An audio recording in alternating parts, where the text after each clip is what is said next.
Hello, and welcome to Growing the Ozarks. This is your host, Kelly McGowan, with University of Missouri Extension.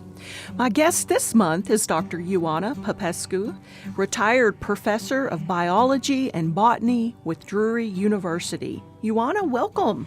Thank you so much for having me, Kelly. Well, we are happy to have you, and you're also a member of the Master Gardeners of Greene County as well. Indeed, and I'm thrilled to do that. Yeah, it's definitely a great group.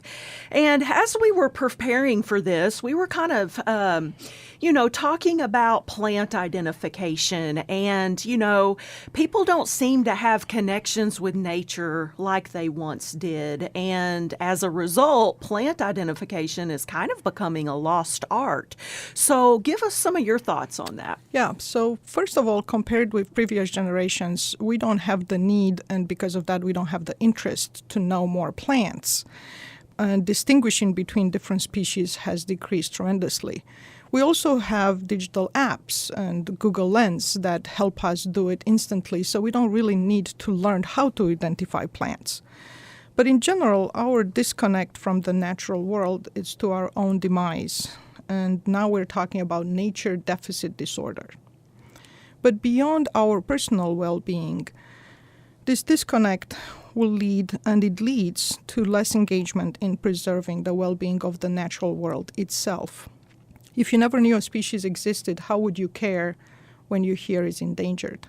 And nature is free, and we take for granted what is free. But as we become more and more aware how much we depend on the natural world and all the free services that it provides to humanity, we seek inspiring programs such as Master Naturalists and Master Gardeners, and inspiring destinations such as botanical gardens and butterfly houses to teach us about species beyond our own. And this brings me to our topic today, plant identification. Right. Most of our learning processes depend on our innate pattern recognition ability. Our brain innately wants to put everything in boxes. Is it a rock? Is it a plant? Is it an animal? Is it a friend? Or is it a foe? Can we eat it, or is it poisonous? And so on. And this is exactly how plant identification works. Is it woody? And if it is woody, is it one trunk and maybe a tree, or multiple trunks and probably a bush? Are the leaves staying over winter, or they will fall in the autumn? Are the leaves entire with smooth margins, or lobed, or completely divided into smaller segments? Are the leaves opposite or alternate arranged on the stem? If the plant you're looking at has some reproductive structures, what are they? Are they fruits? Do you see flowers?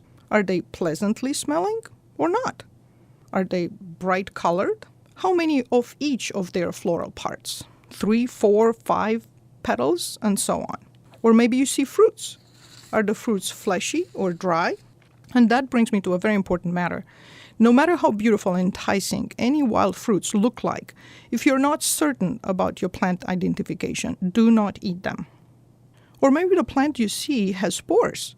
And to me, it's very encouraging when you see people turning a leaf of a fern to look for spores. Tells me that they maybe were already taught that ferns have spores, no fruits, no flowers. This knowledge of identifying species can be easily acquired and encouraged by children of all ages.